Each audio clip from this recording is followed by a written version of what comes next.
வீரா serial நாளைக்கான எபிசோடில் என்ன நடக்க போகுதுன்னு பார்க்கலாம் வாங்க.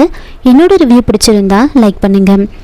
இன்ஸ்பெக்டர் சொன்ன மாதிரியே வீரா வந்துட்டு மாறன் என் சம்மதத்தோடு தான் தாலி கட்டினாரு அப்படின்னு எழுதி கொடுத்ததுக்கப்புறமா மாறனை ரிலீஸ் பண்ணுறாங்க. மாறன் நடக்க முடியாமல் நடந்து வரதை பார்த்த பள்ளி மாறா ரொம்ப அடிச்சிட்டாங்களா, ரொம்ப வலிக்குதா அப்படின்னு ரொம்ப ஃபீல் பண்ணி கேட்க மாறன் வீராவை பார்த்து ஹாய் சொல்லிட்டு கண் அடிச்சிட்டு இருக்காரு.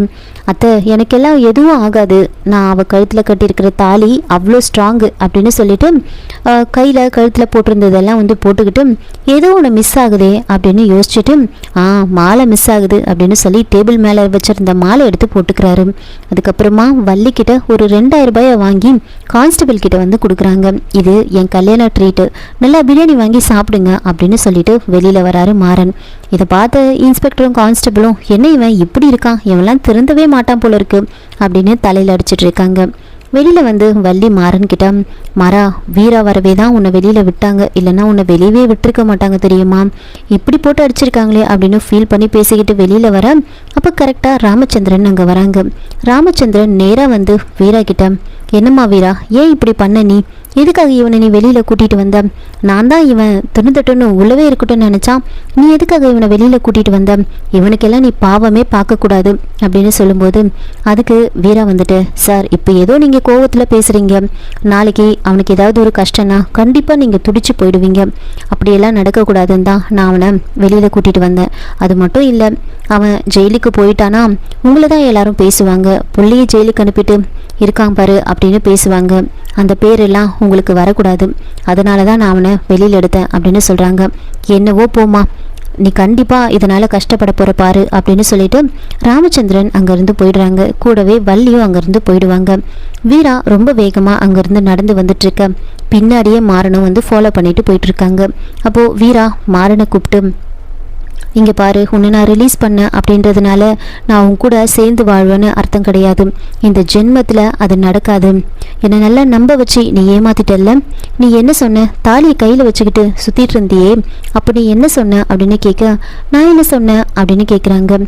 ஏன் நான் லவ்வை அக்செப்ட் பண்ணுற வரைக்கும் நீ அந்த தாலியை என் கழுத்தில் கட்ட மாட்டேன்னு சொன்னல, அப்புறம் எதுக்காக நீ இப்படி பண்ண, லவ்வை அக்செப்ட் பண்ணலன்னா ஒன்று ஆசிட் அடிக்கிறீங்க இல்லை கத்தியால் குத்துறீங்க, இப்போ நீ புதுசாக தாலி கட்டியிருக்க, நீ தாலி கட்டிட்டா அப்படியே நான் பின்னாடி வந்துடுவேன்னு நினைப்பா உனக்கு, அது மட்டும் நடக்காது அப்படின்னு சொல்ல நான் ஒன்றும் அப்படியெல்லாம் நினைக்கல அப்படின்னு மாறன் சொல்லிட்டு இருக்கேன். இங்கே பாரு, நீ என்னை எவ்வளோ டார்ச்சர் பண்ணியிருப்ப, ஆனால் அப்போல்லாம் அந்த விஷயத்தை பற்றி நான் ராமச்சந்திரன் சார்கிட்ட சொல்லக்கூடாதுன்னு தான் நினச்சேன், ஏன்னா அவருக்கு உன் மேலே ரொம்ப வெறுப்பு வந்துடும்னு பயந்துக்கிட்டு இருந்தேன், ஆனால் நீ இப்படியெல்லாம் பண்ணுவேன்னு தெரிஞ்சிருந்தா அப்போவே நான் இந்த விஷயத்த அவர்கிட்ட சொல்லியிருப்பேன். இங்கே பாரு, இனிமே நான் உன் கூடலாம் வாழ மாட்டேன், இந்த ஜென்மத்தில் நடக்காது, என்னை டிஸ்டர்ப் பண்ணாது அப்படின்னு சொல்லிட்டு வீரா அங்கேருந்து போயிடுறாங்க. மாறன் சரி பின்னாடியே ஃபாலோ பண்ணிக்கிட்டு போவோம் அப்படின்னு சொல்லி வீரா பின்னாடியே மாறன் போயிட்டுருக்காங்க. நேராக வீட்டுக்கு வெளியிலே மாறன் நின்றுடுவாங்க. வீரா ரொம்ப வேகமாக வீட்டுக்குள்ளே போயிட்டுருக்காங்க. கண்மணி வீராவை பார்த்துட்டு அப்படியே மாறனை பார்க்குறாங்க. மாறனை பார்த்துட்டு என்ன அவனை ரிலீஸ் பண்ணிவிட்டு திரும்பவும் வீட்டுக்கே கூட்டிகிட்டு வந்துட்டியா அப்படின்னு கேட்டதுமே திரும்பி பார்க்குறாங்க. வீரா பார்த்ததுமே ரொம்ப வேகமாக போய் நீ என்ன நினச்சிட்ருக்க, நீ எதுக்காக இப்போ நீ இங்கே வந்திருக்க, என் நிம்மதி கெடுத்தது பத்தாதுன்னு இப்போ என் குடும்பத்தோட நிம்மதியும் கெடுக்கிறியா அப்படின்னு ரொம்ப கோவமாக பேசுகிறாங்க. இங்கே பாரு, நீ என்ன பண்ணாலும் சரி என் மனசு மாறாது, நான் உன் கூட சேர்ந்து வாழ மாட்டேன் அப்படின்னு சொல்கிறாங்க. கண்மணி ஒரு பக்கம் இவன் இங்கே நின்றுட்டு இருந்தா போகிறவங்க வரவங்களா என்ன நினைப்பாங்க அப்படின்னு 2 பேரும் மாற்றி மாற்றி திட்டிட்டு வெளியில் உள்ளே போயிடுவாங்க. மாறன் வெளியவே நின்றுட்டுருப்பாரு. அப்போது பிருந்தா ஓடி மாமா என்னாச்சு உங்களுக்கு, ரொம்ப அடிச்சிட்டாங்களா அப்படின்னு ரொம்ப ஃபீல் பண்ணி அழறாங்க. அப்போது மாறன் இங்கே பாரு பிருந்தா அழாத, அதெல்லாம் எனக்கு எதுவும் ஆகாது, உங்கள் அக்கா கழுத்தில் நான் கட்டியிருக்கிற தாலி அவ்வளோ ஸ்ட்ராங்கு, உங்கள் அக்கா கூட சேர்ந்து வாழாமல் நான் எதுவும் ஆகாது, எனக்கு நிறைய காலம் இருக்குது அப்படின்னு சொல்லிட்டுருக்க பின்னாடியே அவங்க அம்மா வராங்க. நேராக தம்பி நான் சொல்கிறேன்னு தப்பாக எடுத்துக்காதீங்க, இங்கே நிற்காதீங்க, நீங்கள் வீட்டுக்கு போங்க, கொஞ்ச நாள் அப்படியே விடுங்க, எல்லாம் நல்லபடியாக நடக்கும், எல்லாமே மாறிடும் அப்படின்னு சொல்லிட்டு இருக்கும்போதே கண்மணி அங்கே வராங்க. மா என்ன நீ அவங்ககிட்ட பேசிட்டு இருக்க, ஒழுங்கா உள்ளே போ அப்படின்னு அவங்க அம்மாவே அதட்டுறாங்க, பிருந்தாவே அதட்டுறாங்க.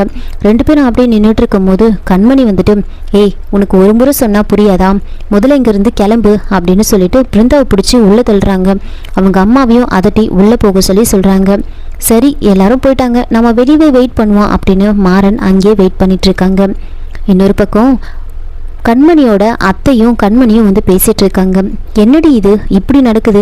அந்த ராமச்சந்திரன் தான் ஏதோ புத்தி கெட்டு போய் புள்ள மேலே கம்ப்ளைண்ட் கொடுத்தான்னா இவ போயிட்டு ரிலீஸ் பண்ணிட்டு வந்திருக்கா.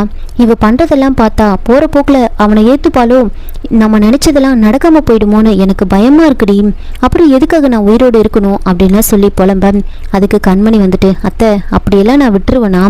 அவளே அவன் கூட வாழணும்னு நினச்சா கூட நான் விட மாட்டேன். நான் கண்டிப்பாக வந்து அந்த குடும்பத்தை சின்ன பின்னமாக ஆக்காமல் நான் விட மாட்டேன் அப்படின்னு வந்து சொல்கிறாங்க.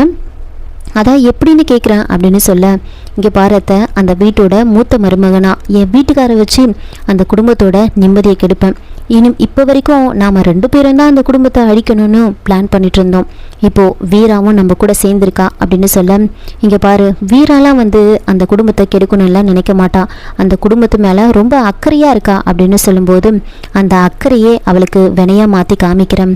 இவளை வச்சே ராமச்சந்திரனோட நிம்மதியை கெடுக்கிறேன். கண்டிப்பாக இதெல்லாம் நான் பண்ணாமல் விட மாட்டேன் அப்படின்னு அவங்க அத்தையும் கண்மணியும் வந்து பேசிகிட்டு இருப்பாங்க. இன்னொரு பக்கம் மாறன் வந்து வெளியே உட்காந்துட்டு இருப்பாங்க. அங்கே ராமச்சந்திரனும் வள்ளியும் வீட்டுக்கு போகிறாங்க. அப்போது ராகவன் வள்ளி கிட்ட, அத்தை என்னாச்சு, மாறனை வந்து ரிலீஸ் பண்ணிட்டாங்களா அப்படின்னு கேட்க, அப்போது இந்த மாதிரி வீரா தான் வந்து மாறனை வந்து ரிலீஸ் பண்ணா அப்படின்னு சொல்கிறாங்க. வீரா வந்தாளா? அப்போது வீரா மாறன் கூட சேர்ந்துருவாளா அப்படின்னு கேட்க, அது எப்படிடா அவ்வளோ சீக்கிரத்தில் அவள் சேர்ந்துருவா அப்படின்னு வள்ளி வந்து சொல்கிறாங்க. அதெல்லாம் கொஞ்ச நாள் டைம் எடுக்கும். அதுக்கப்புறமா வந்துட்டு வள்ளி வந்து ராமச்சந்திரன் அவங்கக்கிட்ட பேசுறதை நினச்சி ரொம்ப ஃபீல் பண்ணுறாங்க. ஆனால் அண்ணன் தான் என்கிட்ட எதுவுமே பேச மாட்டாரு, அவருக்கு என் மேலே ரொம்ப கோவம் அப்படின்னு ஃபீல் பண்ணிக்கிட்டே வந்து வள்ளி உள்ளே போயிட்டுருக்காங்க. வெளியில் அங்கே வீரா வீட்டில் உட்காந்துட்டு இருந்த மாறன் வந்துட்டு குடிக்கிறதுக்கு தண்ணி வந்து கண்மணிக்கிட்ட வந்து கேட்குறாங்க. கேட்டதுமே கண்மணி வந்து உள்ளே போயிட்டு தண்ணி எடுத்துக்கிட்டு வெளியில் வராங்க. கொடுங்க அப்படின்னு கேட்கும்போது வந்துட்டு மாறன் எந்திரிச்சு நிற்பாங்க. அப்போ கரெக்டாக மாறன் உட்காந்த இடத்துல வந்து அந்த தண்ணி வந்து ஊற்றிடுவாங்க. மாறன் கிட்ட கொடுக்காம, சரி அந்த இடம் ஈரமாயிடுச்சு, வேறு இடத்துல உட்காருவோம் அப்படின்னு சொல்லி மாறன் வந்துட்டு இந்த பக்கம் இருக்கிற இடத்துல போய் உட்காரலான்னு போகும்போது அங்கேயும் கண்மணி வந்துட்டு தண்ணியை ஊற்றி விட்டுருவாங்க. என்ன இது, பிடிக்காதவங்க வாசலில் வந்து உட்காந்தா தண்ணி ஊற்றுவாங்களே, அதை பண்ணுறா போல இருக்கு. சரி வேறு வழியில் அப்படியே நிற்போம் அப்படின்னு மாறன் நின்றுட்டுருக்க. கண்மணி உள்ளே போயிடுறாங்க.